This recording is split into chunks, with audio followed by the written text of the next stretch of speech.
അൽ ഫലാഹ് സർവകലാശാലയുടെ ഡൽഹി ഓഫീസിലും പരിശോധന നടക്കുകയാണ്. ഓഖ്ലയിലെ ഓഫീസിൽ ഹരിയാന പോലീസാണ് പരിശോധന നടത്തുന്നത്. പി ബസന്ത് കയറുന്നുണ്ട്. ബസന്ത്, അങ്ങനെ ദുരൂഹമായിട്ടുള്ള ഒരുപാട് ഇടപാടുകൾ സംശയിക്കുന്നു.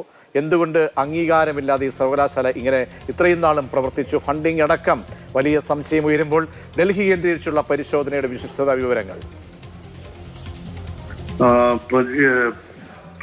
അത് ഹൽഫന ഫരീദാബാദിൽ നടക്കുന്ന പരിശോധനയുടെ തുടർച്ചയായിട്ടാണ് ഹരിയാന ഡൽഹി പോലീസുകൾ ഇപ്പോൾ ഓഖ്ലയിലെ ഓഫീസിൽ പരിശോധന നടത്തുന്നത്.